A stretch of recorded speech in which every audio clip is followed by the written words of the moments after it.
Good evening, everyone, and welcome back to Tottenham Weekly with your boys, David and Jack, and Sim from We Are Tottenham TV. Special guest in this evening, no Shawnee, because he does have the flu, so everyone make sure you wish him well. Looking at that intro there, walking out the tunnel of the stadium, what my life could have been, if I would have took the right choices in life, what could have been.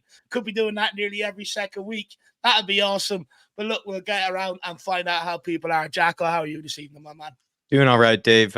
We got to see a sunny worldy today, which is always nice, which reminds us of, the time of international break.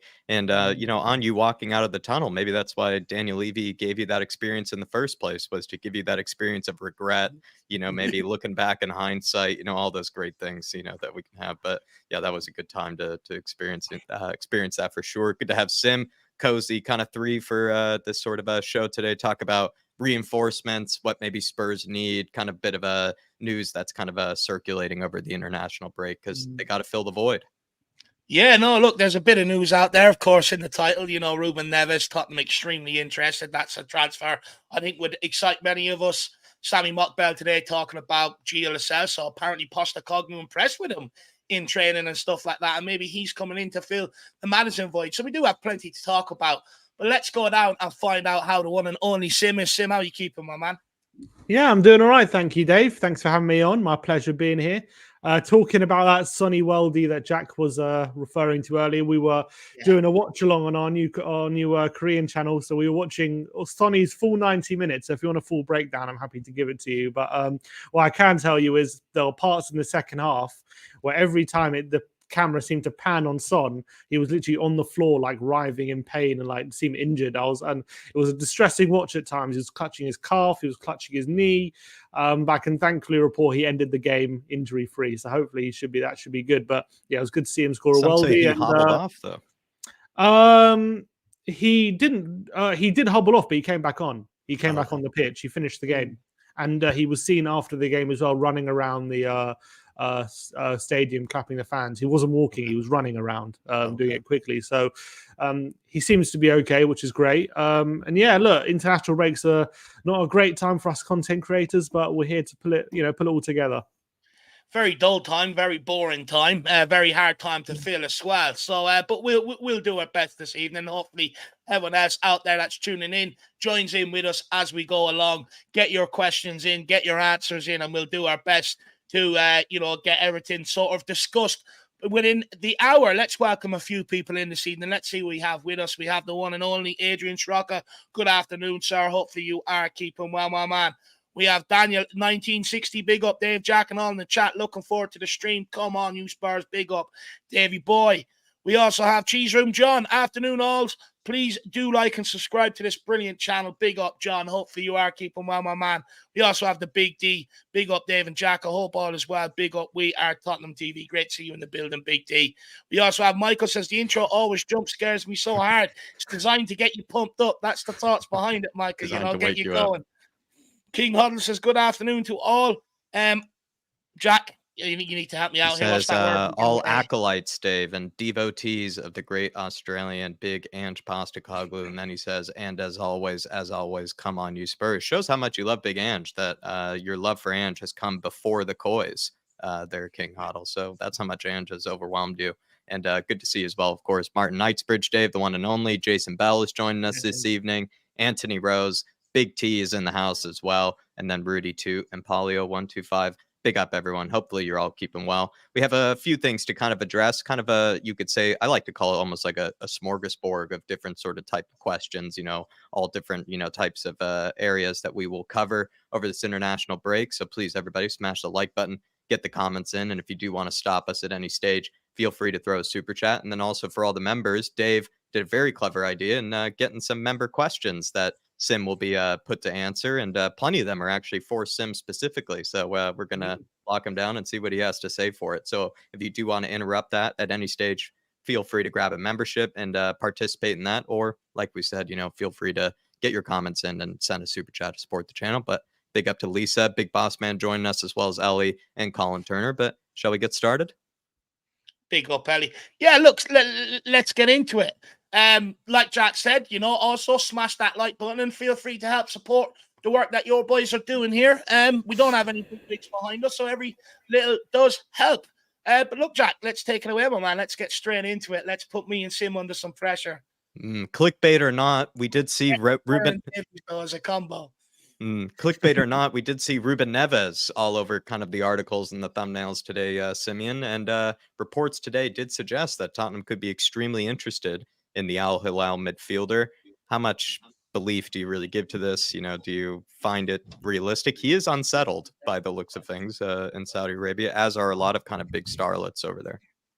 Yeah, I'm not 100% sure what the situation is when it comes to the Saudi Arabian season, because there's a lot of talk about players in January going out on loan to maybe Premier League clubs or whatnot. I'm not sure if there's like a bit like the MLS, how there's a break around January time. Maybe that allows, I don't know, I'm not 100% sure on that, but because there was a lot of talk of Neves going to Newcastle. There's apparently set to be a vote in the Premier League about these loan deals from Saudi Arabian teams to the Premier League, and about maybe even putting a stop to it. There's a rumors that the Premier League are going to vote on that, so I guess we have to wait and see what's going to come of that, because I think they don't want a situation where Newcastle gets some sort of leg up with that basically their connection with, obviously they're owned by the Saudis, so they don't want a situation where they can just get like free loans from Saudi Arabian clubs. Yeah, basically. So I think there is going to be some sort of law voted on. So I don't know if that affects Tottenham if they vote against Premier League clubs banning them from loaning club players from Saudi Arabian teams. But having said all of that, if Ruben Neves was available, I think I would absolutely jump at the chance to bring him in. I think he's a phenomenal player.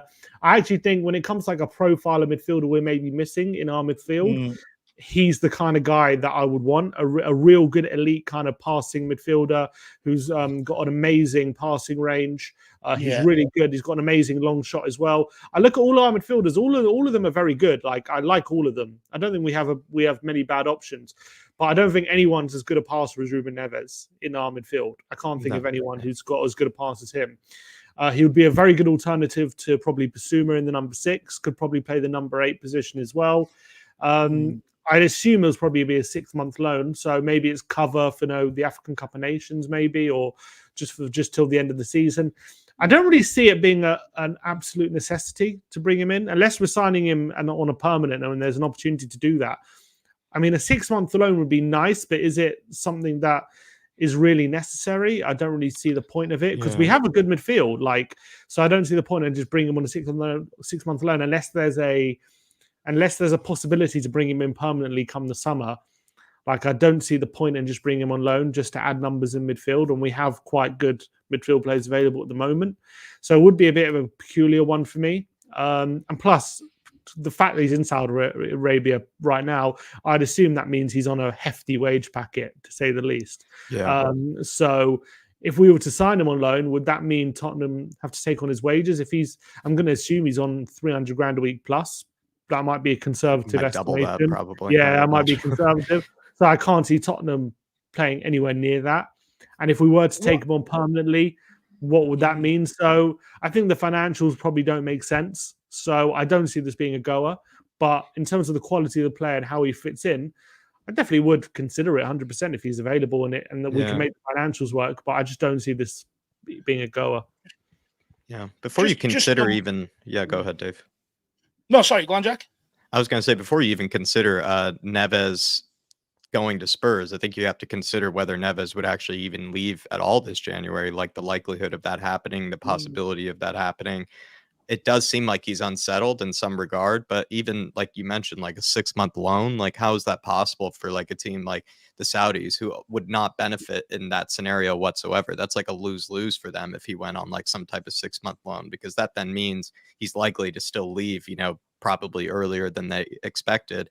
And then they're not really getting much out of, sort of the brand exposure of him being there. And they're not getting their money back really for, probably forking over a lot of money in the first place for getting him over to the Saudi league. And so it feels like if Neves were to even leave in January, I would anticipate, unless I'm wrong, I think you would probably have to pay some type of transfer fee of some kind to really recoup what basically, I guess, the Saudis invested in originally. Of course, they're a bit of a blank check type of league where you can maybe think about, you don't have to compensate them fully, but I do think they wouldn't really benefit and at all. It's a lose-lose scenario for them if they were to sell him, or if they were to loan him. I think they would have to sell him and actually get something out of it. So is that a possibility? Maybe, but it also feels like their whole project is sort of to try to keep these guys kind of happy there in whatever capacity they can, because it's all about growing the league. But if Neves is really that unsettled, I'm sure that the agents and everything involved can find a way to sort of maneuver something of some kind. The agents are kind of that powerful these days that they can get these sort of moves kind of made up in some regard. But that's where I kind of would start with it, Dave, is like, what's the likelihood of even Neves leaving this January? It would be like it'd be a lot of moving parts, and it would take a lot of force on his end, I think, in order for it to happen. Yeah, look, first of all, there has to be willingness on the players then to make this happen. And it does seem like there is. Apparently, from reports for last month, that he is extremely interested in the return to England. He wants out of Saudi Arabia, and he does want that return to England. It's Tottenham, Arsenal, and Newcastle chasing his signature. Now, look, I know that the most likely thing would be, I'll probably end up at Newcastle, but I don't know if the Premier League will allow that to happen, because then it opens up the Saudi League buying whatever they want from around the world and eventually filtering them into Newcastle. So I'm not sure that'll be allowed to happen. So then you're talking between Tottenham and Arsenal, and so far the two clubs interested. And with the willingness being on Ruben Neves' part, I think Tottenham should act quick on this, because I do think there's an opportunity we can get him in here in January. If you go back and look at some of the way that we have structured our deals in the past, for instance, Pedro Porro last January, brought him in, 6-month loan, pay for him in the summer. There's no reason why we can't structure it like that if there's a willingness on the player's behalf to make it this January. So I wouldn't write this one off. And when you look at our squad, you've got Pierre-Emile Højbjerg's future up in the air. No one knows what's going on there. January, it's more looking like he wants out. You've got Basuma and Sarr going to AFCON. We've already seen the repercussions of not having strength in depth in certain positions in that back line. So we can't afford to have that drop-off. So we have to bring another centre midfielder in here. Giovanni Lo Celso, we'll get on to him, but he's got a couple of weeks to save his Tottenham career. For me, Ollie Skip ain't good enough. It's clear Postecoglou doesn't fancy him. So for me, there is a... Yeah. When you look at the squad and talk about strength in depth, we do need centre backs, and that's the first priority. But we also have to look into midfield as well. We know if you have a weak midfield in the Premier League like we did last season, how easy it is for teams just to run at you, rip through you. And in the Postecoglou system, we need them sort of players, but they have to be technical. They can't just be defensive midfielders. Someone like Ruben Neves, like Sim alluded to, is something completely different to what we sort of have. He's different to Basuma as well. He's more of a deep line playmaker for me, but he's got a better passing range than someone like Basuma. He's one that can find balls over the top from a deep position and just give you that bit of a different passing range. He's got a great array of passing. Plus, he gets stuck in as well. He likes to tackle, good interception, stuff like that. And he's a leader. He's tried and tested. For me, this sort of deal would make sense, especially because there's willingness on the player's behalf. So why not try and get in there and steal a match on other teams and go for it? Do you think you would have to accept a much lower wage packet? I don't know what he's on. I think so. I think he knows that though, Sim, when he's twerking for a move back to England. Isn't that the decision they made, to even go to the Saudi League in the first place? Was like, okay, I'm going to choose less competitive football and less watched football for the sake of the wage packet, and that. I wonder how I don't know if just that the Saudi project in general. I don't know if you've done any research into it's not gone well so far. It's not like in terms of how viewing figures like massively gone up. I know like the attendances of matches still seem to be quite low, but I wonder there was quite a bit. I remember there was quite a bit of interest when the season started and everything, and obviously I remember I was following it a bit, but for the last 2 months I haven't even looked at the Saudi League. I wonder how you're saying it hasn't been going well. What have you I believe the attendance figures are really poor, right, for certain teams, especially where there really isn't much of a culture or fan base behind some of these teams in the first place. And then also what I heard that they didn't do that they should have done was they didn't exactly make the broadcast rights easy or free for people to be able to watch around the world, because what they wanted, right, was everybody to somehow glue into the league. But I don't know of a way to try to watch it from the USA. There are very few ways that you can think of that are actually easy or cheap or anything that's somehow simple to be able to watch it from most countries. And so therefore it's kind of just unwatched by the actual people in the stadium, and then it's unwatched from the people around the world, who are on their computers or on their TVs. So I think there's that where it's not gone to plan. I mean, they could easily turn it around, and I think they have all the money in the world to try to fix it and, maybe try to go about it. But from what I've seen and from what I've read, it's not gone, at least as well as they would have thought from the start. And so maybe players like Ruben Neves, who maybe were sold a certain dream or sold a certain project, in the Saudi league that maybe it, would take time, but, there would be obvious signs of progress. Maybe he hasn't seen those obvious signs of progress. And so he's kind of just thinking, you know what, kind of this was a bad mistake. This was a bad decision, and I'm on my way out. And also referencing agents, once again, like, a lot of these agents could have also been like really pushing, for some of these moves to the Saudi league, because they could have been sold, the project or like the dream that this league is going to be the big thing. You're going to get a big payday. We're going to get a big payday. Everybody's happy out of it. And maybe certain players now have realized that they were led down the wrong path.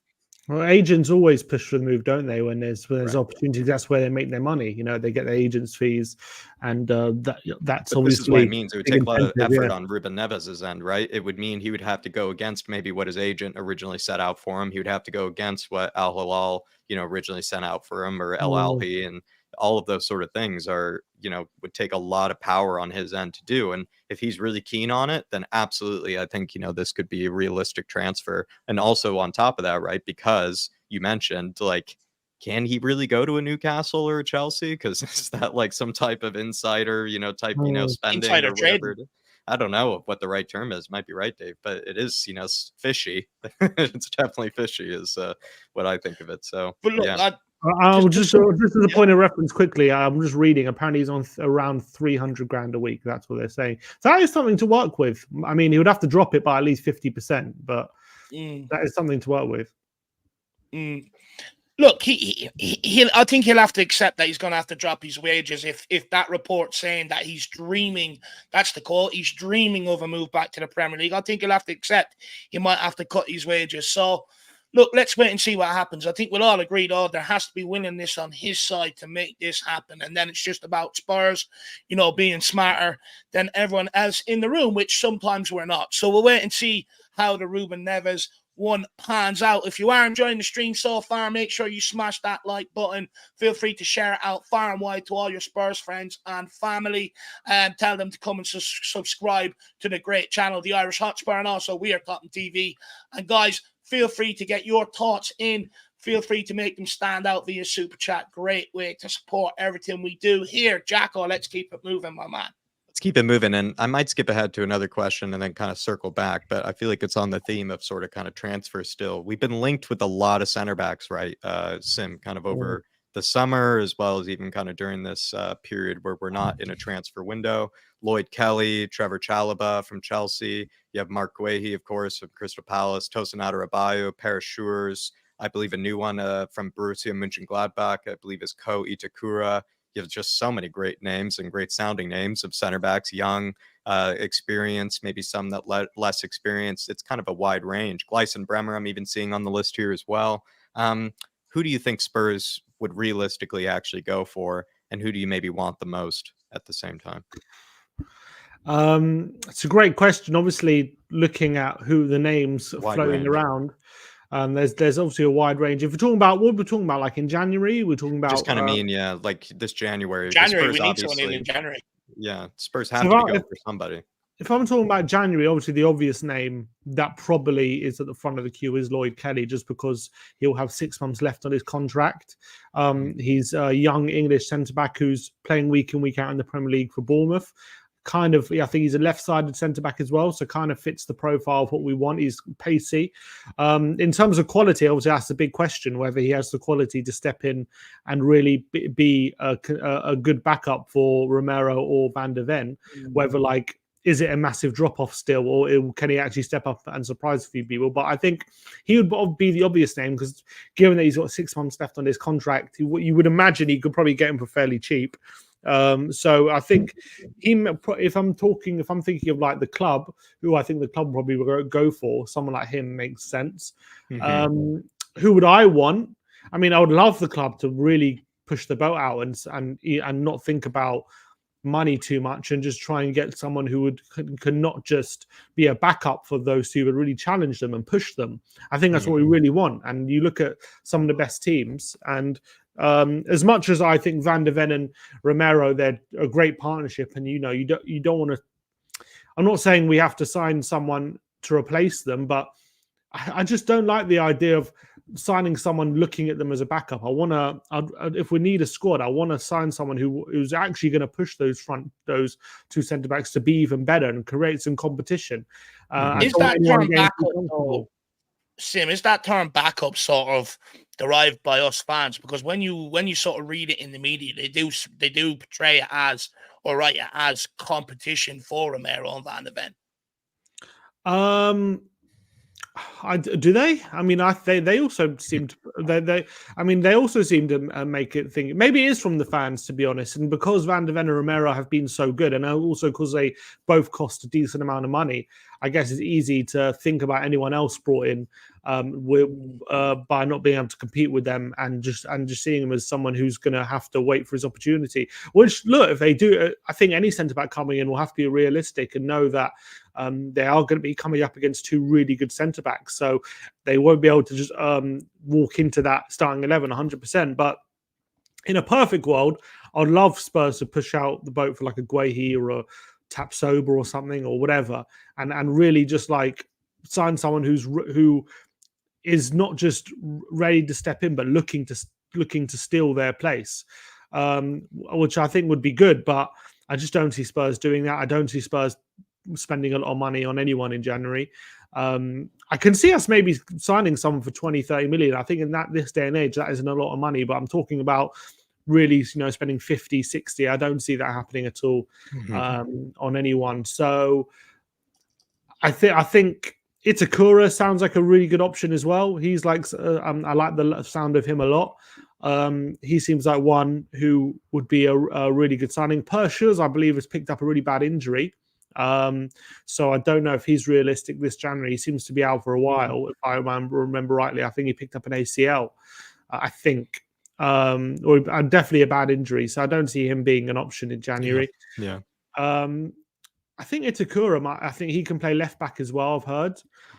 He's really good when it comes to playing out the back, and he could be an undervalued option as well. So I think maybe he would be my option, but I think they're probably going to go for Kelly. It's Lloyd Kelly does make a lot of sense, considering you brought up the contract, as well as also the fact that he's homegrown. Spurs are kind of catching up on the fact that they haven't had a lot of very talented players to really pick from in the homegrown areas to really challenge around the first team or kind of the starting 11. And Lloyd Kelly would certainly fill that, whereas kind of some of the other ones on the list would probably more kind of be filling in for, I guess, the spot left over by an Eric Dyer or Davinson Sanchez, who are kind of taking up those non-homegrown spots. But Dave, I mean, I see what you're saying about like competition, right? Where don't see them as a backup, see them as competition, but kind of as two ways, right? Where it needs to also, you need to buy the right player that can realize that they would take a lot of effort to try to displace a Romero or displace, a Van de Ven. So they would need to come in with that, the right mentality that you might not get games straight away, and when you do get your minutes, you're going to have to take them, all the type of things. So there are players out there that would take that, but that's also part of it, right? No, 100%. I mean, you've got two options. You can go and sign a player that will never displace Romero and Van de Ven, and therefore when he steps in, you get what you pay for, or you sign the guy with the right mentality who goes, you know what? Big club, big chance at Tottenham. I'll back myself to be able to get in this team. Once I get my opportunity, I'll back myself to keep that position, and that's what we need. So for me, that's the exact way we should be looking at it. We've done that before with other positions. This sort of centre back signing will tell me everything I need to know about whether Tottenham are looking to really push on, or whether we're going to maybe make same mistakes as we have done in the past. Because we didn't want to sign any sort of, centre-backs or real centre-backs to come in here for a period of time, which then allowed Dyer to be moved to centre-back, Davies to be moved into centre-back, and they just weren't good enough. When we had Toby and Jan, some of the quality of centre-backs to push them just weren't good enough, the likes of Davinson Sanchez. So the quality of this sort of player that they plan on bringing in at centre-back will really sort of tell me everything I need to know. And look, we shouldn't accept anything less. It has to be a guy that's competent on the ball, but can also also defend. He has to be able to do both sides of the game. I don't even think that, pace is a necessity either. Obviously, it's a benefit to have. But in this system, it's more important that they're composed on the ball. We've seen with Dyer and Davies, they weren't caught out in behind in this system. But where they were caught was in possession. So the player we have to bring in has to be competent. I look at Lloyd Kelly. I don't really fancy that one. For me, I think we should be aiming better. I think you're putting yourself into a situation where I think he'll accept coming in as a backup, and that's not what we really want. We want a squad that's hungry and competitive. Tosin Adarabioyo, for me, if you're looking at some of the homegrown options, he is the best on the ball. You go back and look at some of his Fulham highlights and stuff like that, and the way he's come through the City Academy, he's technically gifted on the ball. He's got a good passing range. It's very sort of similar to Romero. He can play them balls over top, so he would be the best homegrown option for me. But I think if we end up similar to Kelly, where he might be also kind of seeing it as a hard, sort of position to really challenge for as well, kind of, or he might see himself as backup. When you look at words of Tosin Adarabioyo, the reason why he wants to move on from Fulham is because he's on a pathway to the top. If you go back and look at some of the quotes that he said, recently last season and that with Fulham, he left the Man City Academy in search of first team football, and then after that, now he wants to progress himself back to the very top. And for me, I think he'll see Tottenham as a step up, but I also think someone like him would fancy his chances. When you look at the quotes he puts out, for me, someone like him has the right mentality. But it also depends on what we do this January in terms of player sales. In order for us to bring in foreign players, we have to sell foreign players off the squad. So we can only bring in a foreign player if we sell. So that only opens up the foreign market then. So I think initially we will be looking at the homegrown market until we know whether Dyer ends up going or Lloris ends up going and freeing up one of them maybe foreign spots. So it'll be interesting to see what happens there. But for me, go and attack it with some ambition. If you can, go and get a Gleison Bremer. That'll be an unbelievable sign, an aggressive, big, strong, decent on the ball. That's what we need. I wouldn't mind bringing someone like him in here. Shame what happened to Per Shores, because I really like him. My dad really likes him as well, actually. Shame what happened to him. And I think that probably puts his move off to Tottenham, because just purely we need to get someone in here in January. Do we have to take into account availability, though, too, Sim, right? Where some of these guys could be playing regular games already for their club, so it would be hard enough then you might have to pay then big bucks, to get them out of the club. Then you also would need to convince the player that it's worth leaving what they already have at their current club to come over here to Spurs. So also availability has to be looked at. Yeah, I think we have to sell them like a long-term project, especially if it's a player like I'm hoping for, like a starter who can really push Van de Ven and Romero. Obviously, January, the availability is a lot less. So already you're probably dealing with a price hike just for the fact that you're trying to sign them in January. And then because we have no Europe, obviously we do have FA Cup second half of the season. Because we have no Europe, there has to be an understanding that the game time's even going to be more limited. But if they can battle through the next 6 months, even maybe earn some game time, but obviously game time might be limited, then next season there's going to be a lot more opportunity. Hopefully, if we're either in Champions League or even Europa League, there's going to be a lot more game time for them to step in and show and give the chances. So, but then from one point of view, I'm thinking, on that case, do we just wait till the summer? Because then the prices will be. We do need centre backs this January, so it's a tricky one. You need one. We do. We do need centre backs just because Van de Ven's injured, and so but you're in a situation where you know you're going to have to pay a lot more to get them in early. Whereas if you would bring them in the summer, you can maybe go for someone who you might there'll be more options available to you about who you want. But the problem is we should have done this last summer. Like I just don't understand why we were scrambling around on deadline day for any centre back who would come to us. We, offering Chalobah a loan deal like just before the deadline. That goes to show our desperation, in my opinion, of how desperate we were for a centre back. And now we're in a situation where the fact we didn't sign anyone, we thought we would save money by not signing anyone in the summer. We're now in a situation where it might cost us more if we have to sign someone in January instead of waiting for the summer again. So I can't really. I think Levy has to take responsibility for that, because I think Ange was very, very vocal about wanting another centre back in the summer. He wasn't shy about it. When we were on the pre-season tour, he was talking about looking for 2 centre backs, and we only signed Van der Ven. I think our activity near the end of the window was very clear about where our priorities were. We tried to ship Dyer out to Bournemouth and other clubs. He wouldn't go anywhere, and we tried to get Kelly. We tried to get Chalobah right at the end of the window. So it's clear that that's on our mind. But now, because we're signing them in January, it just causes a problem. We have to sign someone who might be willing to take little game time for the short term, and we're going to have to pay more for them. And we're going to have less options about who we get. So it's a bit of a difficult situation. Yeah. But we've put ourselves in this situation. So if we don't sign anyone, we're risking not getting that Champions League place that would convince another top centre back to come here for game time with top games, if you know what I mean.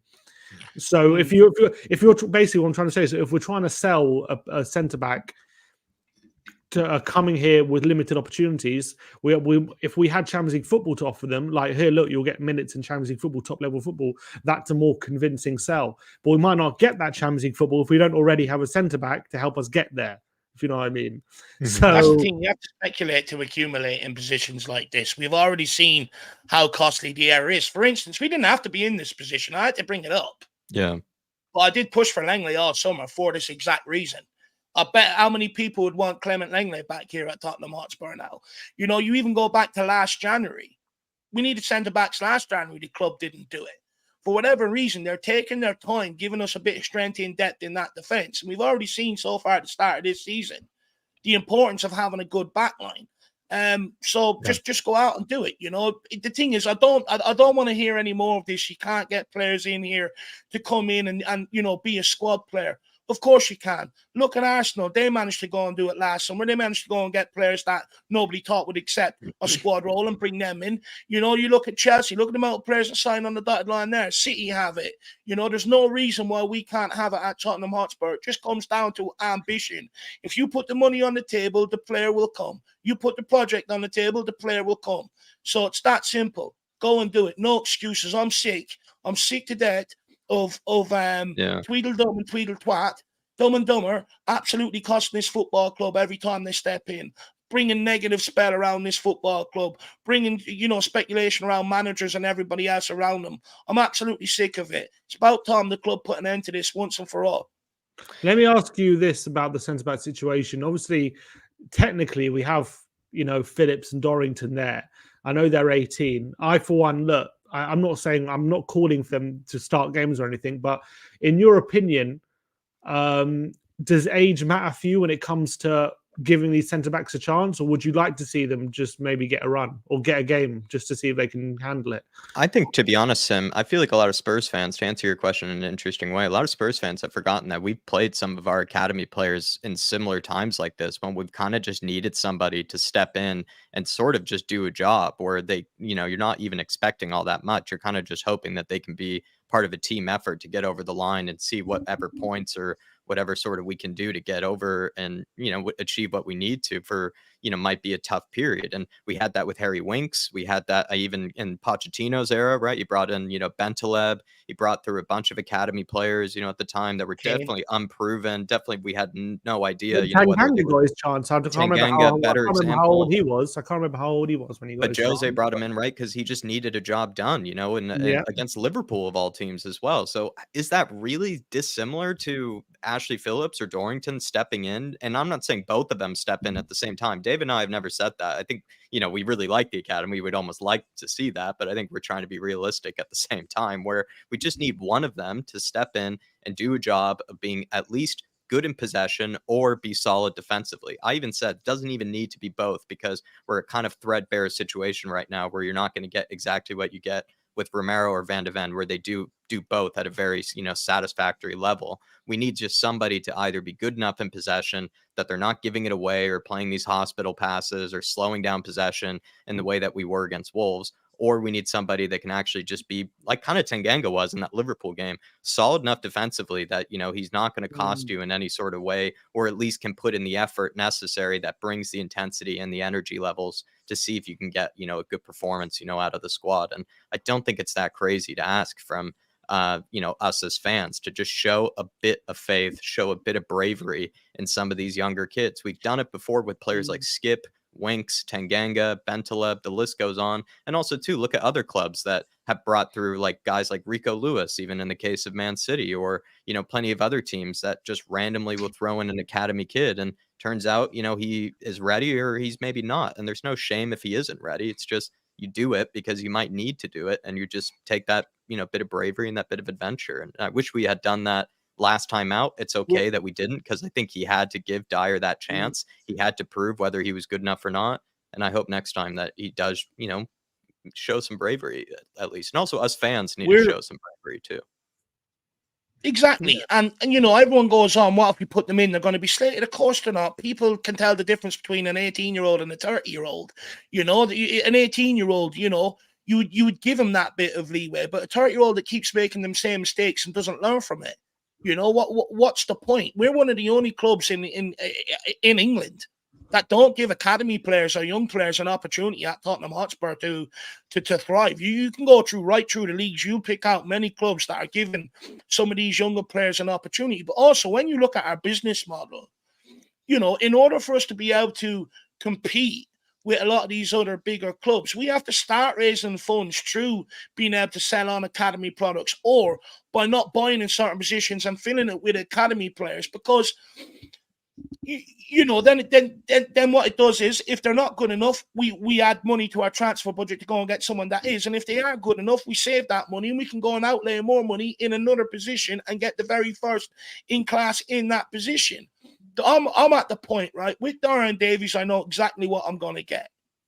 With Darrington and Phillips, I don't. And I'd rather take that, because what Dyer and Davies give me, they cost us games anyway. So for Phillips or a Darrington, literally cannot do any worse than what they're doing. They don't have a high bar to you know, set for them to step in and be better.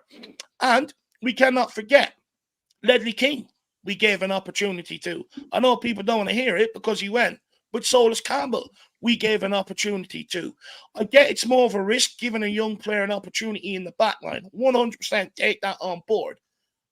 But what are we doing putting out 30-year-olds? What are we learning, or what are we gaining from putting out two 30-year-olds that like, have been given you know, time and time again? Managers, they backups under Pochettino. They stepped in under Jose Mourinho because Jan and Toby and that were aging and retiring. They were given a chance. They ended up getting Mourinho sacked. They were given a chance then under Conte because we didn't buy enough players in them positions to give them competition for places. Since then, we've bought players in them places. They've all been dropped because of injuries and suspensions. They come in, and then you look at the football on the weekend. That doesn't look any better than what we've seen the last 4 years. But it's a massive fall off from Ange Postecoglou, and the reason why is, and everyone will want to go at the midfield and the forward line and everything else. I get it. They've been phenomenal this season, but when them two are on the ball, it's so slow. They're not brave enough. They can't make passes like Romero and Van de Ven. And if you're a midfielder or a forward player, we've all played the game. If you've got a backline that can't progress the ball, you're going to struggle. It's that simple. Literally, football is not rocket science. So let's just be brave. We've all committed to Ange Postecoglou being a project. So let's roll with it. The only counter I'd say to you, I'm not necessarily. I'm just thinking off the top of my head. You got Dyer number 9 on the back. Huh? You got Dyer on the back of your top. No, no, not quite. But I think you make good points, and I do want to see them given a go. I would rather roll the dice, but it's like, and even if you look at our team now, you don't even have to look very far. You got Udogie, who's 20. You got Sarr, who's 20 years old. They're not even that much older than Phillips and Dorrington, who we're talking about. But when you talk about two positions, really, goalkeeper and centre back, I think it's quite different maybe to the other positions where they're a lot more pressurized, because even at fullback or a winger or a striker, you know, if a striker if you're an 18-year-old striker and you miss a chance, it's not going to, it won't cost you, you won't potentially cost your team a goal or points. You know, you can always just get another chance. You put that away, everyone forgets it. If you're Phillips and you come in and you make a bad back pass and it goes through to the striker and they score and you end up costing your team points, people will look at you and people will criticize you for that, and that won't be forgotten. Even if you make a great tackle the next minute, people are going to remember that mistake. So they're kind of different positions, very high pressure position. And what I would say is, off the top of your head, can you think of too many 18-year-old centre backs either playing now or even in history? Like, I can't think of too many 18-year-old. Levi Colwell was given a chance. Mark Guehi was given a chance. Well, At Crystal Palace. 18? I mean, isn't Mark Guehi like only 20, 21 or something like that? And he was given a chance at Palace. He's 22 now. I think he was given a chance at Palace at almost 20 years old. Levi Colwell was given a chance at a very young age. You look at like the guys, especially around Europe that are given chances at obviously a very young age. Like that guy, what's his name? Lukeba, went to RB Leipzig, at like 19 years old. Even Paris Schurz is over at Torino and he's still very, very young, for his age. And he left, I believe, Ajax, right? So I think actually there are a lot of young center backs. And for the most part, I think clubs are actually transitioning towards more younger center backs because they kind of have more of the mold of what they're kind of looking for with progressive, kind of more modern tactics of trying to build out from the back and keep a high line, and having more kind of athletic, kind of more mobile center backs seems to be what people are going for nowadays too. And that's usually more found, I think, in younger players. Just to offer a question to your question though, Sim, do you feel like Ange would be actually under less pressure if he did play younger players? Because you see how frustrated Dave and I are and how much we're highlighting, Dyer and Davies being played at the same time. And we're saying you get what you get. And, when we have these sort of, last minute defeats where Spurs, I think, even broke a record, with Dyer and Davies, doesn't even feel like it's a coincidence that happened, that they went the longest, with the game, with winning a game and still ended up losing it at the end.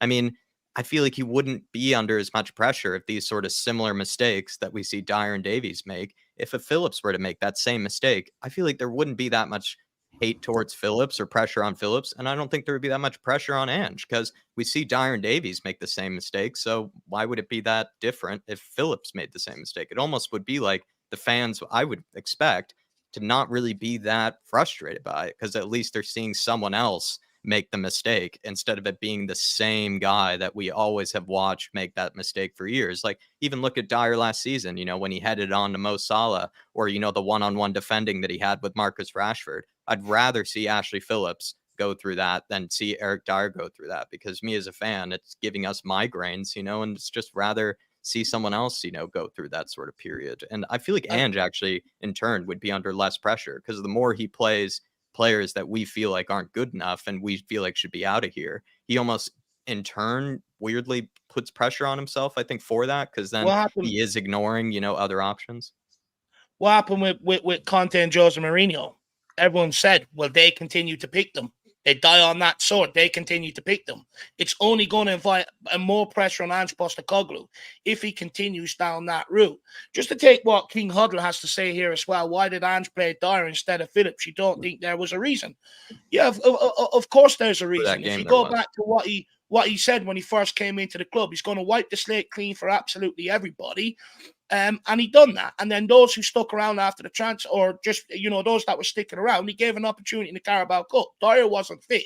He didn't get that opportunity. So Wolves was that opportunity. He has to keep the same rules for everybody else. He can't go against his principles. Number two, why would he have these guys up training if they weren't good enough?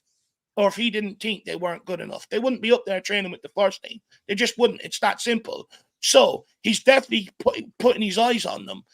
And look, maybe Postecoglou might look at this sort of tricky period of games and go, do you know what? Now's not the time. I'm going to hold them back for these period of games, because if they make mistakes like a Dyer or Davies, the heat that might be on them, and he might just pull them back till after that City game, maybe. But let's pretend these guys ain't good enough. They're better than what we have, and we made a great effort to go and get Phillips. He's tried and tested at championship level and in the AFL Cup. Dorrington has been absolutely unbelievable for the under-21s. For me, there's we can make up all this, well, clearly, and we can make all these excuses for Dyer we want. Well, there must be a reason. Well, they wouldn't be training with the first team if Ange Postecoglou didn't have his eyes on them. And their opportunities will come. We've made great effort to get a lot of these guys, the ones that weren't at the club, to bring them to the club, and a lot of the ones that were at the club to sign on the dotted line here at Tottenham. We broke the payment structure to be able to keep these guys here. So the plan is eventually to use these. I just hope Ange will realise quicker than a Jose or a Conte he can't rely on them, and he has the balls to go with some of the youngsters. Because in his memoirs, in his book in 2017, he did say, if I think a player's good enough, I'll put him in there, baptism of fire, and if he can't handle it, then we won't waste any more resources and it'll be shipped on out of the football club. So their opportunities will come, just a matter of when and if they take them.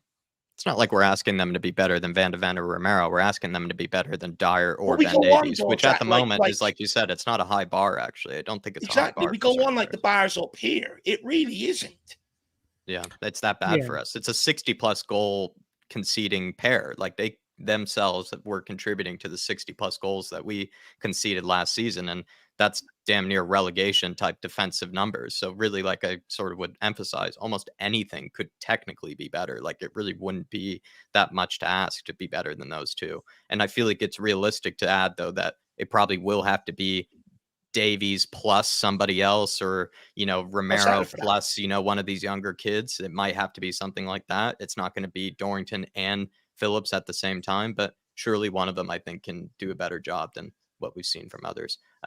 We had some other questions, I think, earlier, maybe on sort of the Saudi kind of conversation. Maybe we might leave that towards the end as sort of kind of part of the quick fire. But just to circle back, because I think Sim, you know, brought up a interesting point that we had sort of already a question already lined up on. You kind of mentioned that the situation we're talking about with how difficult it is to bring in, you know, a center back that can actually compete is because, you know, we left it until now, right? You're saying, Sim, is that kind of a mistake that, you know, from the summer window, that now we've made our situation almost harder on ourselves, right? In trying to bring in the right center back that we need. So is that probably one of the lessons to be learned from the summer window? What were the lessons that we maybe learned from that summer?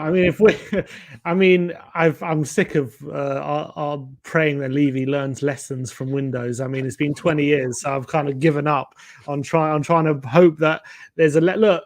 We 100% suffered from exactly the same issue that we've suffered from forever, which is, for me, a lack of planning and a lack of Look, I don't want to over criticize, because obviously the direction we're going in terms of on the footballing side is what I've been calling for. Getting an attacking minded manager in, getting players that fit his system, backing him with players like Maddison and Van de Ven. Like, he spent fairly good big fees on them in terms of, like, he didn't like skimp out on the fee. Like, he paid the money that was required to get these kind of players in. And obviously I'm not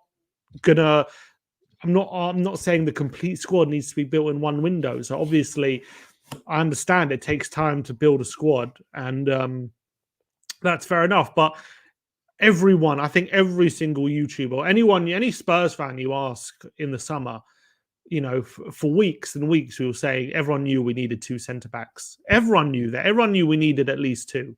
It was Ange was saying it himself. So the fact that we were scrambling around on deadline day for a centre back, that goes to show that we didn't target we didn't really go for our targets early enough with enough precision, and we didn't seem to we didn't plan for one. I mean, I don't know how many of the guys we went for, like Kelly and Chalobah, if they were how high on the list they were in terms of the centre backs we wanted, but it doesn't our actions didn't seem well thought out and well planned for. And I think that's a consistent problem I've had with the hierarchy when it comes to forward thinking, leaving things to the last minute and scrambling around for players instead of like strategic planning. That's one of the issues. And as I say, to be fair, there does seem to be more planning on evident from the summer window of what we did do, but doesn't seem to be fully there yet, and that's one of the big issues I've had with the hierarchy. So and the problem is what we're hearing, like Romano and Ornstein saying, recently is that Tottenham don't have a lot of money come January, and they're going to be looking for opportunities.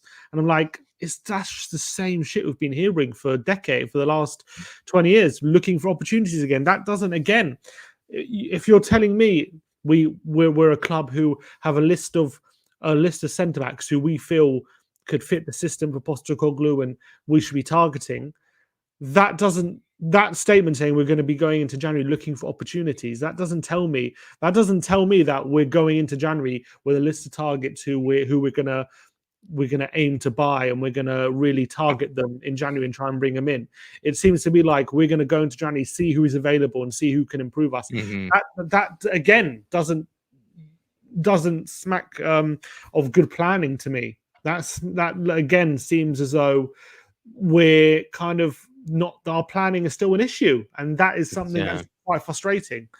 It's like we're going into, we're going shopping for, cooking whatever meal, and, we're walking in with kind of the coupon codes and everything like that, instead of just going in and getting what we know we need to get it done in terms of the meal. But it's like, I don't know if you have Tesco. Do you have Tesco in America? I understand Tesco. Yeah, but there's like real prices and club card prices, right? Yeah. You understand, when you have a club card, the prices go down. It's like we're going into Tesco. We're not buying everything that's needed for the meal. We're looking what's on sale on the club card, and then we're just judging by. What if you just watched? What if you didn't even look at the price of any of it at all? You were like, I'm going in and I'm making, this sort of pasta or whatever, and you just walked in, bought all the ingredients, didn't look at any of the prices of any, walked out, instead of just looking and price matching and doing exactly what I do on a daily Thursday. And also, you did make a really good point, and this is where this question comes from, a really good point from earlier, where Dave sort of said, what we need is somebody who can actually compete, somebody who is more top of the line, to actually try to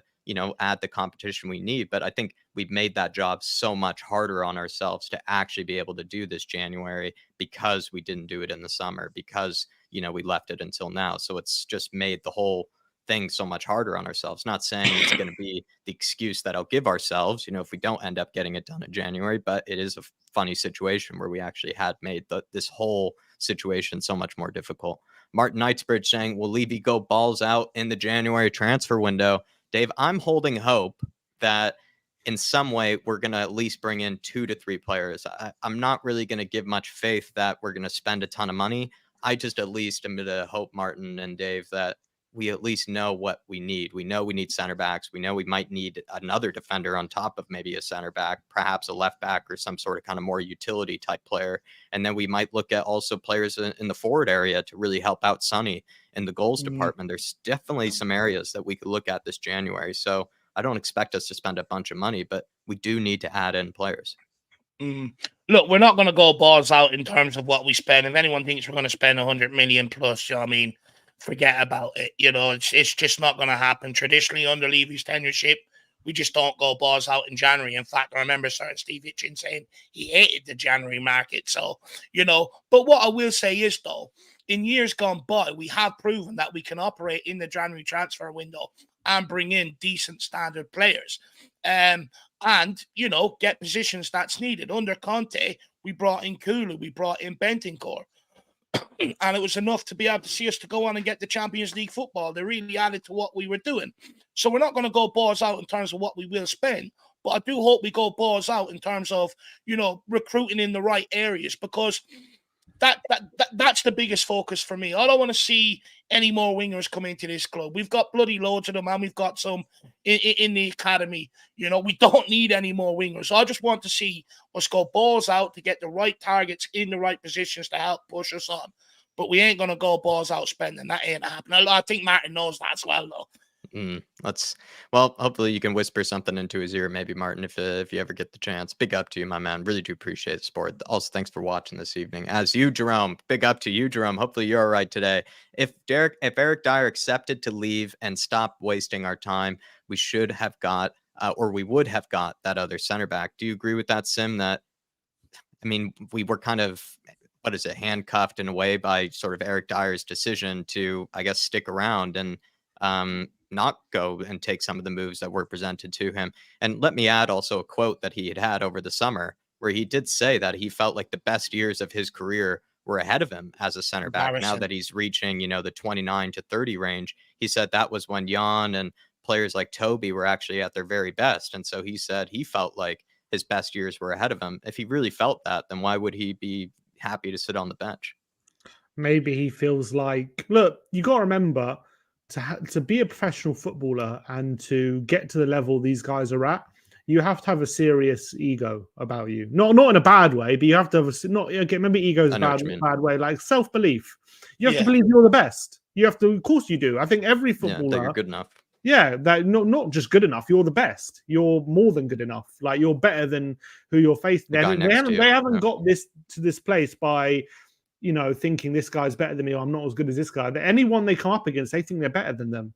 Yeah, 100%. So if Eric Dyer, you got to remember he's been here for a long time. So he's been here for coming up to it will be a decade come the summer. He would have been here. So whatever we think as a fan base about him, he has a strong connection to the club. You don't spend a decade at somewhere if you're not happy there and you don't really appreciate the football club. And he clearly does, and he's very loyal to Tottenham. And I think he would rather. I think he basically believes in himself to win his place back, and he would rather fight to win his place back at Tottenham and go play at Bournemouth or whatever, one of these clubs where he knows there's a massive drop down in terms of the size of the club, and also he doesn't have any strong feeling of Bournemouth or all these places. He doesn't want to go there. He wants to stay at Tottenham and fight for his place.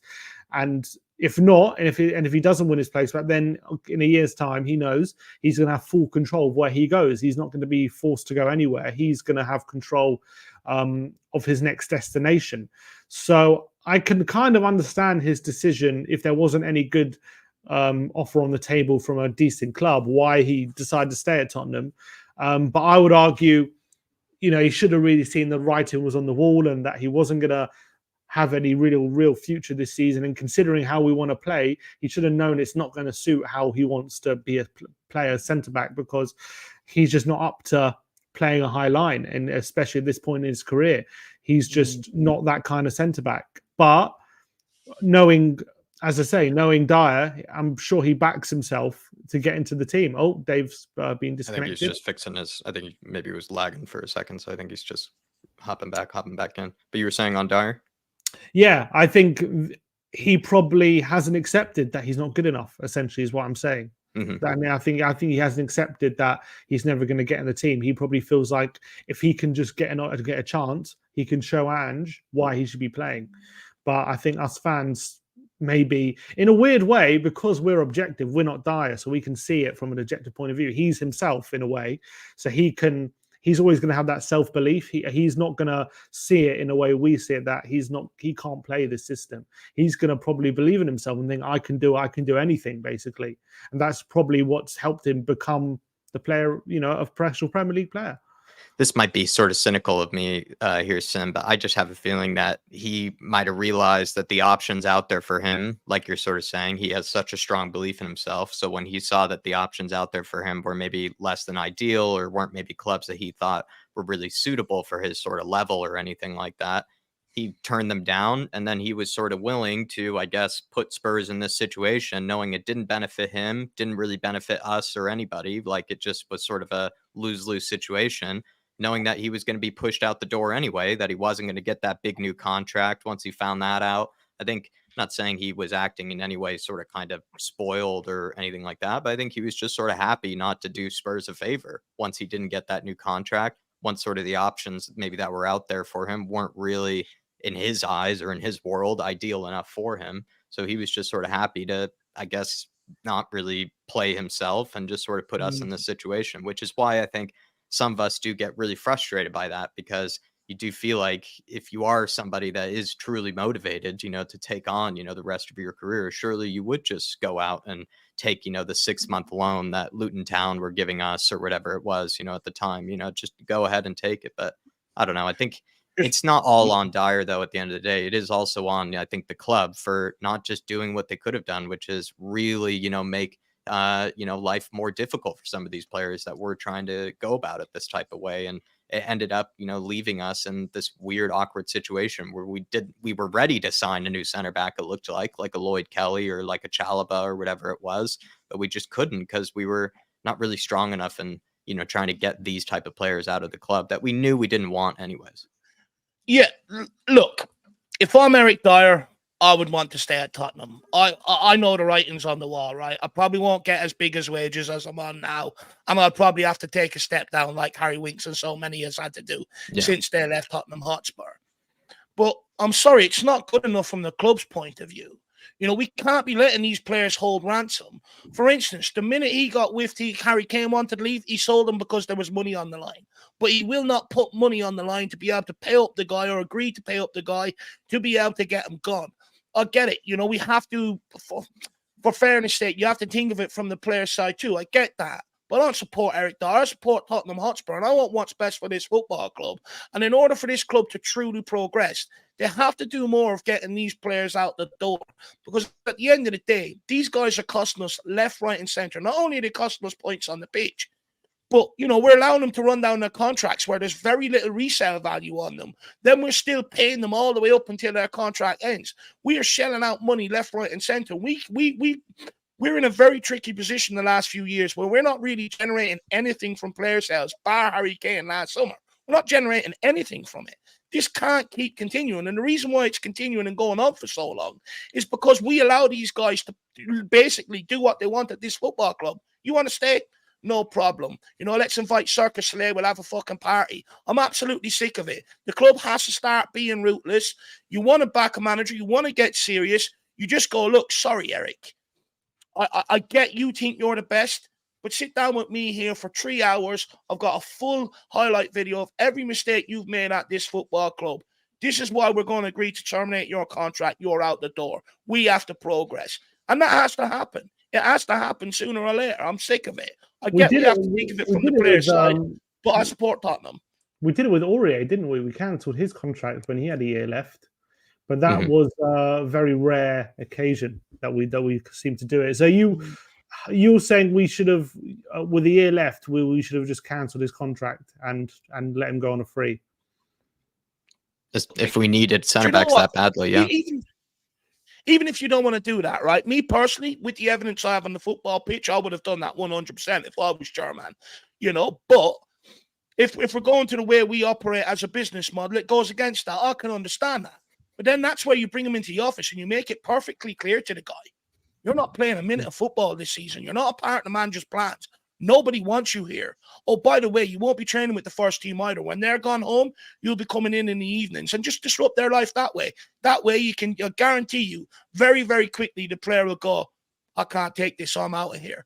I listen to so many ex-players do podcasts where they've been in situations like this, and the club has done it to them, and they can't handle it. They're out because they want to go and play football. So it's up to us just to be a bit more ruthless. I guarantee you we didn't pull Dyer in over the summer and say there's no football here for you. That's why he's in the state of delusion. Yeah, we didn't make or maybe we tried to make it kind of clear to him, but we didn't really want to make it just blatantly obvious is probably what the case was. We tried to sort of push him and, give him these options and make it a bit kinder for him. But, we just should have been a bit more ruthless about it. Jerome also following up and saying, we don't need to go and buy big names. Look at Vicario, Udogie, and Van de Ven. I mean, seriously, who have heard of them before they even played for Spurs? Pop Matasar, you could also toss in there as well, right? He was, of course, a talented teenager, but I mean, only so many people really pay attention that deeply to, I think, Ligue 1, and especially a club maybe like Metz. So it does show that Spurs, I think in the past, we've almost been better at these type of signings where we really do our due diligence, do our research, kind of find, these sort of, diamonds in the rough or these sort of gems that nobody has discovered yet. And we sometimes aren't really the club that go out and buy the more conventional names, kind of the proven sort of talent. We've always kind of leaned more on these type of signings, and I'm happy with it. It's actually, I think, something we've always done well, especially more recently. I think since Paratici has come back into to the club. But what do you think, Sim? Is this what Spurs should kind of stick with? This type of strategy of just finding the next gem that no one else, can discover. And we also can pay a bit more than sometimes the Brightons and the Brentfords can. I really hope so. But yeah, 100%. I'm very much in favor of looking for more under the radar talent who maybe people aren't considering. If we believe that we've done our scouting and we've looked into the player like from the data analytical point of view as well, and we come to the conclusion this guy could really benefit us. I don't care who's heard of him and who he plays for or whatever. I'm happy to go with it. Obviously, I think a lot of Tottenham fans have a bit of PTSD when it comes to maybe players like players who not a lot of people have heard of coming into the football club, because you've had like we had like in G, we had like in Kudu, especially at a time where we were going very well and we just needed a bit of like sprinkling on top to add to the squad. We cheaped out on these players. They ended up not being good enough and end up costing us. So I think as a fan base, when we hear names that we haven't heard of coming in, we do get a bit antsy about it sometimes because of that occasion. And the narrative at the time, whether true, it might be true, it might not be, but narrative at the time when we were under Pochettino was we had an amazing first 11, but we just didn't have the squad depth to compete with the best teams. And when we had injuries and we started to falter down and we ended up basically missing out on big trophies and stuff because of it. Mm-hmm. And that narrative might be true, might be not. It probably is true, to be honest. But now we look at it this current lens, and I think a lot of the time we look at maybe the club going with a cheaper option, and we assume that this cheaper option is going to be worse for the club because they cost less.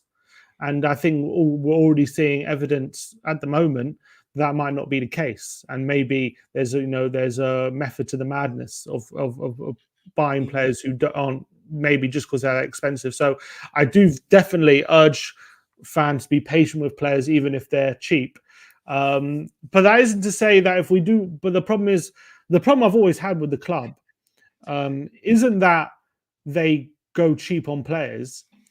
It's that a lot of the times they have identified a player who they really want, and then they cheap out on that player.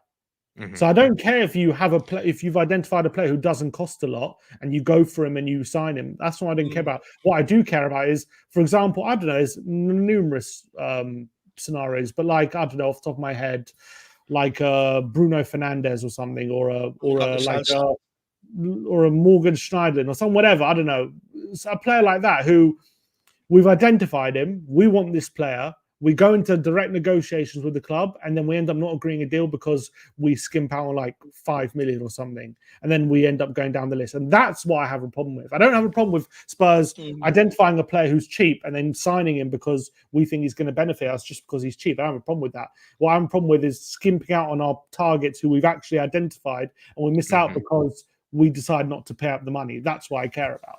Do you know what? I completely agree with what Jerome has to say here as well, because look, I'm a bit different to him in a regard that where I get frustrated with Tottenham and where I sort of agree with Jerome is that my whole lifetime supporting this club, what we've done best at and what is almost allure or exciting is that we have picked players up from around that no one has really heard of, brought them in here, and they've become superstars.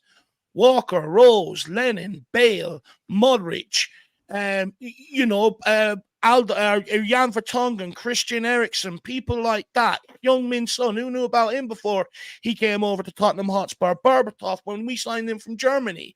That's something Tottenham Hotspur have always done well. And it's a part and parcel of supporting this football club. But what I'm fed up with doing is when we do go big, being cheap comes back to haunt us, because although it's expensive for us, but compared to the other market and other options out there, it's the cheapest option on the bigger scale. And it always comes back to bite us in the ass. Always. Ndombele, Richarlison, Soldado, people like that, Paulinho. When we've gone big, we've gone cheap on the big players, and it's come back to bite us. If we're going to go big, go bloody big and get the right player in here. Stop cheaping out on the big deals. But where I agree with Jerome is, you just have to get the right players in the right in the right places. You go back to that prime pot squad. It actually didn't cost us a lot compared to what other squads were assembled and stuff like that, because we identified a lot of it young, got them in here nice and early and developed them and played them. And for me, supporting Tottenham Hotspur, we've always been like this. Where my frustration comes in, though, Jerome, is when we go big, bloody go big properly and stop being cheap. But apart from that, continue on this route. It's one that's always served us well. I always come from the belief that there's always it's like an infinite number of brilliant players that just have yet to be discovered, or also are just maybe waiting to fill, the previous brilliant player that just came from there, or that just made it big, right? And I think Spurs have always been very good at finding those guys and giving them that chance here at Spurs. But I feel like where I agree with Sim, and I kind of feel like it's more that we've gone cheap when we've actually needed something and we needed it done right away, where it's like in this situation with the center backs for January, there's that worry that Spurs will just kind of leave it late again, or just sort of kind of make it more difficult than it needs to be, when it's practically an immediacy type of thing. It's like, we need it immediately. We need it now. No reason to really, mess about it. And that's where Spurs, I think, have actually gone cheap in the past. I think it's fine when we bring in cheap players that end up being these Vicarios and stuff like that, because it actually makes you feel better, where it's like, wow, we've just discovered the next best goalkeeper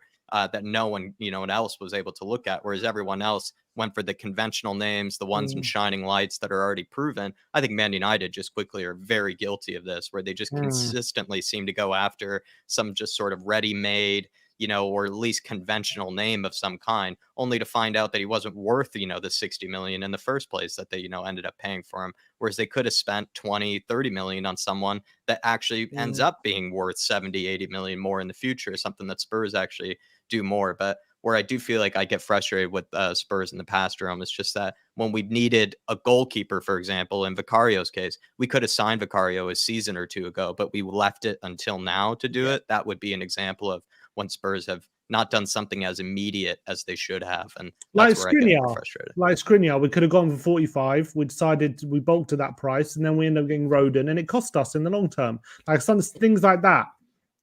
We've identified a target. He was clearly our number one, but we didn't put the money up because we cheaped out on it, and it ended up costing us probably more, because how much money we probably spent on centre back since then, I can't remember. But we signed Roden for 12 million, and and that ended up not and these kind of things. That's what frustrates me 100%. Martin Knightsbridge saying, I was 40 when Dyer signed. Now I'm almost 50. Lol.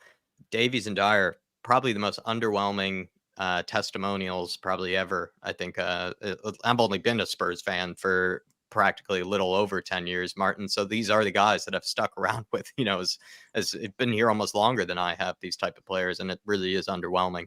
And it was something that even Dave, I think, almost needed a moment one stream when he actually found that out, that these guys were going to get a testimonial in some fashion. But yeah, that's how long they've been here, and we still find reasons, I guess, to defend them being here. That's what's crazy, is that they've been here 10 damn years. Like, we can just cut ties with them. There's no reason to be that sentimental, or that, or even just, we can just accept that, we're past the stage of these guys, that they're, they had their time, and now we can move on, but we still try to find reasons to defend them. I look at other teams who are sentimental, like Man City were very sentimental with all their players. The problem is they were sentimental with Aguero, David Silva, Vincent Kompany, and Yaya Toure. I mean, players worth being sentimental for, I think. Yeah, but we're sentimental for like Dyer and Davis, and these are the people we're sentimental over. I'll be honest, I find it quite embarrassing. We're more, well, not me, actually. I'm not putting myself in there. I'm never going to do that. But people are more sentimental over these guys than the service that Harry Kane gave us for a long time. And that, these guys are not befitting of 10 years service or legends. I actually find it embarrassing that they've lasted this long at Tottenham Hotspur, and the majority of it under Ange and under Jose Mourinho, under Pochettino, they've been backup. It's only really been sort of 3 years where they've come into the first team, and since they come in, it's gone into absolute turmoil. It's actually an embarrassment, to be honest. Honestly, they age me by 20 years. I'm sick of them. Thank you for the support, having an old Teddy, right, when you're a kid, and still having it when you're an adult. But what purpose does it serve you? Nothing. You've outgrown it, Just get rid of them. They're useless. Still finding a reason to keep it on the bed. Yeah, big up to Martin. Orox Beats, member for 4 months. Sorry, but our wingers, I think this is in reference to something you said earlier, Dave. He's saying, sorry, but our wingers are crap. None of them would even make the other top six's bench. So I think when you were saying, we don't need wingers, what we need is, a different type of player. I think Orox is disagreeing. I don't agree with that comment, but I do agree that we need a winger, in my opinion, because take it, Tim. I'm just saying the wingers that we have But I like Kulusevski and I like Johnson. I feel like how Ange likes to play wingers very, very wide, like to attack the fullbacks one-on-one, get them in as many opportunities, taking on the fullbacks as possible. Oh, Dave's gone again. It's all right. Taking on the fullbacks again in one-on-one duel situations, because that's pretty much a big reason why we set up the way we do the inverted fullbacks, because they come inside, it drags the opposition wingers usually into the middle, and then it means that the fullbacks are isolated against our wingers, and it causes it can cause a lot of problems for the opposition. The problem we have, I feel like, none of our players that we play out wide are very good in those situations. It's not like their forte. It's not their strength being in one-on-one duels with fullbacks and taking them on and being relentless. And now you look at all the top teams pretty much right now. You've got look at Real Madrid. They've got people like Vinicius Jr. and Rodrigo. You look at Man City. They just brought Jeremy Doku in. You look at Arsenal. They got Martinelli and they got Saka. You look at even look at Liverpool. They've got really good like people like Luis Diaz. They've got players who are extremely effective when taking on the fullback one-on-one and very hard to stop with lightning speed, but really good dribbling technique. Very, very good dribblers. True. I don't see very good dribblers when I look at our squad. I'm not saying they're bad players. I'm not saying that they're all terrible, and that's not my point. I'm saying I don't see any of our wingers who are like very good at dribbling. We got some good dribblers and decent dribblers. We don't have amazing dribblers. That's the thing. That's one profile we're missing. You feel like in sort of the sense of like trying to create a bit of space and taking on their man, and then they do it in sort of that relentless type of fashion where every time they pick up the ball, they're running right at their man. And like Johnson can maybe take on his man, like beat his man once or twice a game. I'm looking for a player who could do it 5-6 times a game. Like we don't have that. Do you feel like there's this kind of, there seems to be two type of wingers in the world where you have like the Saint Maximin, or like the Jeremy Dokus, like you're saying, who sort of do it every single time they can, or then you have the other wingers that are far more kind of safe and will be kind of more about kind of retaining possession, keeping the space, keeping their shape. Grealish. Or even I think somebody that's kind of funny about this is Ben Rama, at West Ham. I feel like he just passes it back inside every single time whenever I watch him. And there's something, I guess, where managers somehow maybe like that, or they, see that as something that is, maybe helpful to just, keeping possession. And they don't want a guy that's just going to take on the fullback every time because he might lose it. I think Ange does. I think Ange does. Wants at least one. He wants one and an option like that. I think the closest we have to it is probably Brent. No, to be honest, the closest we have to it is probably Manuel Solomon. I would say he's probably the best dribbler we have out wide at the club. Obviously, he's out for a while, and even him, I think he's probably the best we have when it comes to that role. But even him, I don't think he's like incredible. He's still pretty good, but he's still he's got quite a weak upper body strength. And then also the quality, I still question how much quality he has when it comes to the final third. I think maybe the ones available right now, the most likely is probably Brennan Johnson, just because of his pace. He's probably the quickest winger we have. But I don't think he's a great chance-creating winger. He's more of a goal-scoring forward winger rather than someone who's going to get to the beat a player and create opportunities for his teammates. So that's why I'm thinking we do need probably another option there. But it probably means getting rid of one of our options as well. I'll be honest, I'm not quite so sure we do. I do agree that we do have problems up there, right? It's I've been banging. I remember pointing out to you in preseason, Jack, that I didn't think the look of it was quite right going forward. But we also have to understand we've had a lot of disruptions in that forward area in terms of injuries. Solomon, Perisic, Richarlison. Brennan Johnson was injured for a while. Son's been carrying an injury for a large part of this season as well. Let's not forget that. So we've had a lot of injuries in that forward area, and a lot of Kulu, he's still young. Brennan Johnson, he's still young. You've got Gill coming back, still young. And for me, I just think, look, it's going to take a bit of time to click. It might take a bit of reshuffling around on the pack. But there's elements that they are getting. Like that goal that Brennan Johnson scored against Wolves, that's prime example of what Ange Postecoglou is sort of looking for from this football team. Now it's just about replicating that more on a consistent basis. But once Postecoglou has his full selection and that, I think he'll get it right. Just bear with it. We don't need to knee-jerk and go straight in for another winger. In my opinion, I think what we do need is another striker. If Son gets an injury, we're rightly fucked. We're rightly fucked because no one ain't going to score the goals. So I'll be focusing more on the striker rather than the wingers. The wingers will come right. Jerome saying, big up to Jerome, really generous of you, sir, and good to see you today. Saying, I truly believe with the addition of Lang that the scouting will change and we will find those under the radar gems. We just need time, and Ange will change his team philosophy. I saw him do it with Brisbane Roar. Jerome going way back to the early days of Ange, which is nice to have, where you can see sort of color in his hair. You can see the initial stages of him learning his craft, Ange, and now you're seeing maybe more experienced version for sure. Do you believe in Lang, Sim? I feel like I believe in the fact that Spurs are going more towards beefing up the scouting department, and it seems like what Lang has kind of specialized in is definitely part of the more data-led recruitment. He's done decently also as well in kind of the homegrown recruitment over at Villa. He was part of the Matty Cash signing, I think, as well as part of some of the other more homegrown type of signings. Did a decent job in beefing up the academy. So if that's what he's kind of been brought in to do, is maybe help sort of Spurs' recruitment in sort of the homegrown areas, I think that would be terrific, because that's where I think we have struggled in, is those Rodons, the Sessignones, those sort of type of signings, Jack Clark as well. I think we've really struggled in that sort of department. So that's my feeling, is that he's brought in to do that. Yeah, I think so. And you're right. We've got a big homegrown issue. It's funny because you think about the team under Pochettino, it was known as like young English players, and like it was known as like very British centric. And now looking at the team, and we've got a massive issue homegrown. We really, there's only really who's homegrown who's actually even in the starting 11, like on the Madison and Johnson now. Madison and Johnson. That's it. So you got a big issue there. I think Lang has done really well in his previous jobs. He's proven that he's got good backing behind him. So there's no good history behind him. So there's no reason for me to be negative about it. I think obviously he's coming off the back of Paratici, who did very well, and his head scout. In hindsight, they've done quite well over the past 3 years with the young players they brought in, but for other reasons, they couldn't really continue. And he's got his guy with Mackenzie, who's also got a very good track record. Ron Mackenzie as now the head scout. So I've got every reason to believe that they're going to bring us success, and hopefully they know a really good. They have a good. What's it called?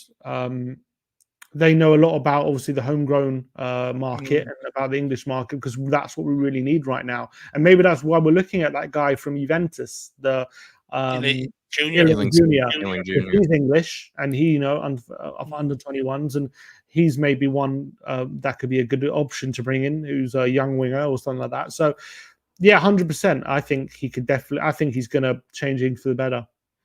I think, just quickly, I think that's what he's here to do. I look at his recruitment at Aston Villa in terms of homegrown, combined with some of the players they brought through the ranks, and it's been absolutely brilliant. You look at the likes of Matty Cash there, the Ollie Watkins, who we famously went for, who they beat us through the punch. They brought through Jacob Ramsey, people like that as well. So, I think that's what he's here to do. And if we really do want a competitive squad, and a squad that, competes, we have to get the homegrown situation sorted out. It's absolutely imperative, because when you look back at it, it really is sort of what comes back to hinder managers, right? You look at a lot of the foreign squad, a lot of the foreign players that we have in here, they tend to rely on them an awful lot. But when it comes to relying on some of the English squad or some of the homegrown guys, there is a drop-off in quality. So, hopefully when you look at Lang or Lange, whatever way you want to pronounce it, Lange, hopefully he'll be able to pull out a few gems for us. So, look, Jerome, I'll back Ange Postecoglou. I do think he's going to need another summer transfer window to fully complete the squad. I'll be really excited about next season. But, big up, Jerome. Really do appreciate the support, man. And hopefully life's treating you well down under, my man. Big up to you, Jerome. He's seen Ange come full all the way, from Brisbane Roar now to Tottenham Hotspur. Big up to you, sir. And yeah, that's what I think Lang has been brought in to do, is fix the homegrown recruitment. Whereas Paratici, I think, has done a great job in the non-homegrown department. Fazzy Radfar, big up to you, sir, saying, where we finish if no Madison and Van de Ven. and no signing. I mean, that is maybe an extra sort of a part to that makes it even more difficult to answer, Faz. But I did have a question that maybe we'll get to another time for another show, or maybe a pre-record that Dave and I have. But it is kind of a, Madison and Van de Ven out at the same time is almost part of the worst case scenario, really. It's just two guys that, fill out two really important parts of the spine. Van de Ven is playing that left-sided center back role that we really have no one else that we can really realistically expect the same sort of levels from. And then Madison is the chief creator and is part of the service that players like Sonny, Johnson, and Kulusevski all really rely on. And when we are in kind of a bit of a lull kind of in the game, or we need something kick-started, he's the guy that usually does it. And to lose both of them at the same time for an extended period, kind of the worst thing you can really have happen to you in a game. So I'm going to kind of keep the faith fast that we're going to still fight in and around the European places this season, but it is a major blow. Yeah, I don't think we'll get Champions League if we don't make signings, and them two, are out longer than what's expected. Yeah, we'll wait and see, Faz. We'll wait and see, my man. Is the question saying that we're getting Madison and Van de Ven back in after 3 months, or they're saying no for the rest of the season? No, if no Madison, Van de Ven, and no signings. So if Madison and Van de Ven are out from now to the end of the season and no signings, yeah, then we're not getting Champions League. No. But I think if Van de Ven and Madison are back, let's say come the end of January, and even then with no signings, I wouldn't rule it out. I would still think we can. Well, it depends how bad the damage is between now and the end of Jan, but I think I wouldn't completely, because I think we've given ourselves after a good buffer from because the start of the season we've had. So even though it's a massive blow, I still think we've got a chance of Champions League if we can get them back by the end of January. All right. Faz is trying to give me nightmares tonight. Big up, Faz Radfar. Hope you're keeping well. We're going to take this from Amir, and then we're going to move into our last segment. Just a couple of members' questions. Just so any members that are tuning in future, every Thursday for this show, I will put up maybe around lunchtime to get your questions in. So things you want to hear us discuss, make sure you look out for that going forward. But Jacko, what's Amir saying? Big up to Amir, Israel Uncovered, member for 22 months. You've been one of the founding members of this channel here, been supporting us for a very long time, Amir. Really do appreciate you, sir. And he says, what a legendary panel we have tonight. Big up, everyone, and wishing you all a nice and relaxing weekend in the Big Ange we trust. Come on, you Spurs. Thank you, Amir. Same wishes to you. I hope that you have a good weekend, and I hope you have maybe some good company around you, some good friends and family to spend some time with. And also maybe the weather, can treat you well, because it's starting to reach that period where, it's getting a little cold, getting a little damp, and, it's not really what we like to have over the international break. It'd be nice to be able to step outside, go on a nice walk. But when it's frigid and cold outside, it's, really just sort of stuck indoors, really. But big up to you, Amir. Dave, anything to say? Yeah, Heiko Seek champion. I haven't seen him here in ages. Where has he been hiding?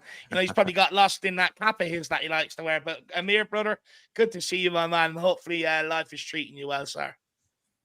And I hope you stay safe, Amir. I hope you're doing all right.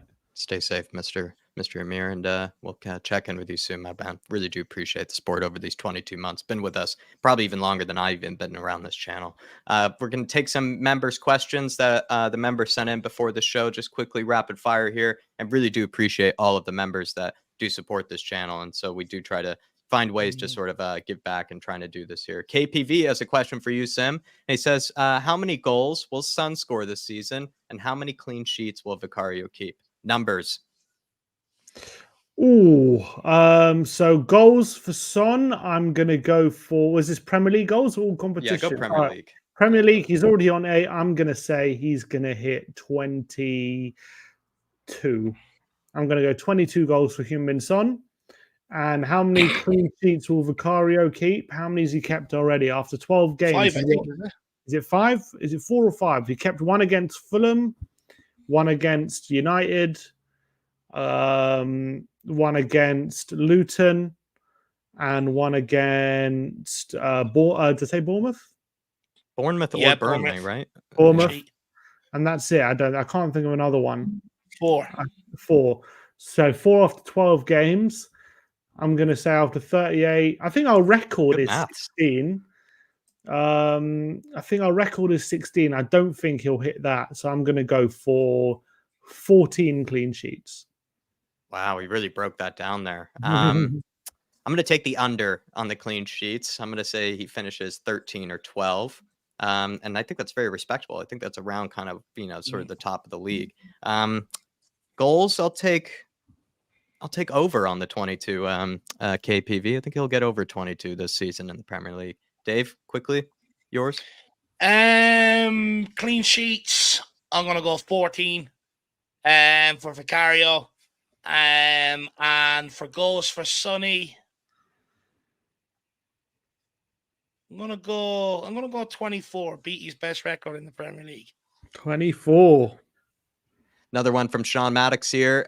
Should Davies start the next match? Can Davies play the high line, or did he look good only because Spurs played so deep against Wolves? I think we tried to, sort of discuss that latter part as best we could, Shawnee, at various stages. But would you like to see Davies start the next match? Sim? He played so well. I have to give him credit. I thought he had a brilliant game. So I think he has to start. But I do think he has a point in terms of, I wouldn't necessarily say it's because we dropped deep. I would more say it's probably because who they had up front. I mean, they got Cunha, Hwang. I mean, I'm not saying they're bad players, but they're not the most physical of strikers, let's be honest. Mm-hmm. And now next game, it's going to be Watkins and Diaby, and they are definitely a different kettle of fish. I don't expect him to have the same joy he did against Wolves. So I think he deserves a start, but I have a thing he's got a point about will he look as good next game? I don't know. And then a question from Ellie, and she's asking you, Sim, in particular, what's one thing on your mind that Ange has done best to progress our clubs? What's the best thing Ange has done for us? The best thing Ange has done is give everyone confidence that if they make a mistake, it's on him. And that was the big difference to what Conte did.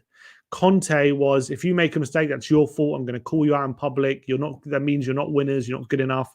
It put a lot of pressure on these players. And look, to be winners, you kind of need that pressure sometimes. But you need to build up to that pressure in a way, for these players. A lot of these players have never had that pressure on them and succeeded. And that was a big reason I felt like maybe the squad turned against him, and as well, it didn't quite work. And Postecoglou's come into this club and said, we're going to play this way. If you make a mistake, or if that leads to mistakes, that I'm going to take the flak for it. Don't feel like it's on you, it's on me.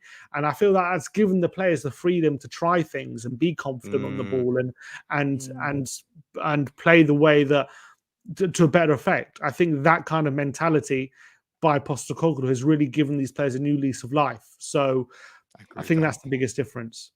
And then last but not least, last member question here from Mr. Robot Head. I believe it's Jason Bell. Big up to you, Jason, as well as Ellie and Sean Maddox and KPV for sending those in. And he's asking, should Big Ange change up his tactics to try to pick up more points, or just keep doing what he's doing to instill his philosophy in the squad? And we did sort of a members only video on this, was like, should he make some sacrifices just for the time being to sort of preserve our position in the league? What do you think, Sam? I would say no, he shouldn't. He should keep playing the way he wants to. I understand football's a results business, and that's what a lot of people will judge him on at the end of the day.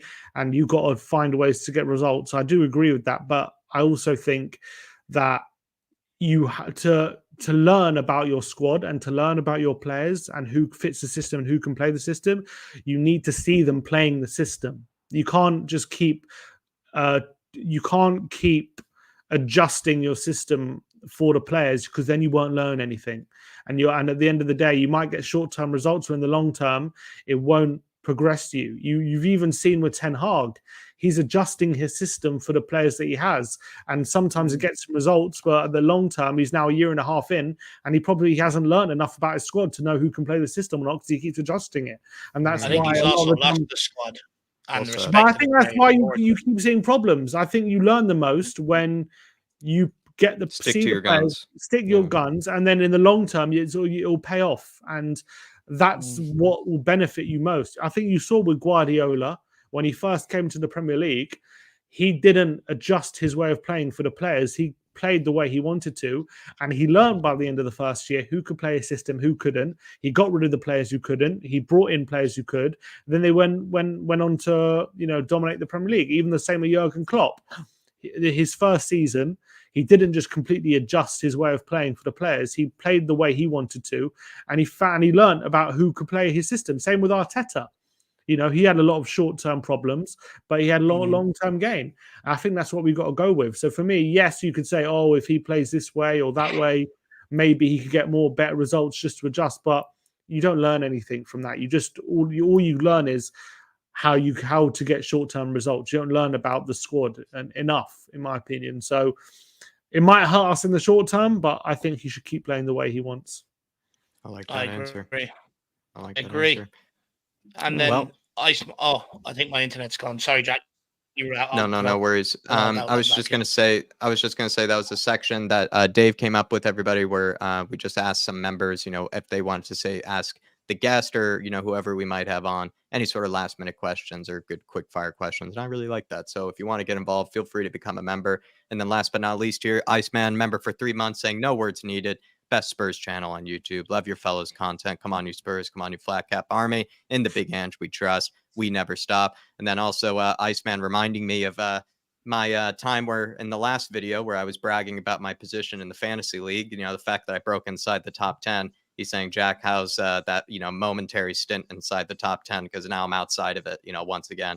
Back where I belong, Iceman. It was fun while it lasted. I look forward to making a crack into it, maybe at another stage, then probably making the same mistake and bragging a little bit too much, only to be humbled and sent back to where I came. So, Iceman, appreciate you, sir. And you've been here, I think, with us a long, long time. 3 months, I think it's not, you know, the best reflection of how long you've been with us, but really do appreciate your support on this channel, my man. Absolute legend. He's also been promoted, Jack. He's my fantasy football advisor. So big up, Iceman. Really appreciate all the help, you know, with the changing tactics, the little stuff where Jack wasn't telling me, you know, wasn't giving me the golden pathway. So big up, Iceman. Really do appreciate that. Absolute legend, my man. And then Sim, anything coming up on We Your Time TV? And also, you were saying to us, right? You have a Korean channel. Maybe if there are Korean listeners. If any Korean people watching the channel, we have actually set up a We Are Tottenham TV Korea channel where a lot of our content is being repurposed with authentic Korean subtitles on the video. So go check it out. Maybe I can maybe post a link, but let me see if I can do that. I'll find it. But it's all the whole channel's in Korean, so it's going to be hard to find the titles in Korean. Let me see if I can post a link. I'll get it for you now, Sim. You're all right. I think this. We are Tottenham TV, daily content. You know where to find us.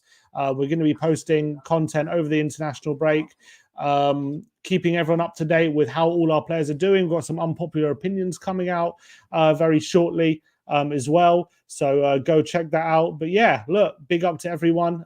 Thank you for having me on, Dave. And Jack. No, look. I want to say a massive thank you to you and look, your brother out there as well. You know, you give up your time in the evening, and even though all your stuff is already done to come on here, and it really does mean a lot to me, and I know it means a lot out there to the Irish Hotspur supporters. So I really do appreciate that, Sim, and also say that to Benji for me as well. But people, get on We Are Tottenham TV Korea. Get on it. Smash that subscribe button. Let's give it a good push. Absolutely awesome to see. I want to say a massive thank you to everyone who's tuned in tonight. I really do appreciate all you guys. You know, we've done the best with what we could, what was out there. So hopefully we've entertained you for a little while. So appreciate everyone choosing to tune in. A massive thank you. But Jack, what other people are we appreciating? The people that have gone the extra mile today. Jerome, really do appreciate your support today. Israel Uncovered, Iceman, as well as Fazzy Radfar, Orox Beats, Martin Knightsbridge, all of you guys, all the members in the house tonight. Really do appreciate you all for tuning into this one. Thanks to Sim, like Dave said, for taking his time out of his evening to provide a good conversation. Thanks to everybody who just supported the channel in the extra way to keep these streams pumping and going. But I think we'll leave it there, everybody. And smash the like button if you haven't, so it gets it recommended for next time. Yes. Just a bit of housekeeping before we go. Me and Jack are trying to decide whether we get up a chat for all the people that are members of this channel. So there is something in the community section for you guys. If you do want to be a part of it or there is interest in it, please register your interest in the post in the community section, and then we'll take it from there. That's it from us. I love you and leave you. Have a great evening. Come on, you Spurs. In the mighty Bostacoglu we trust.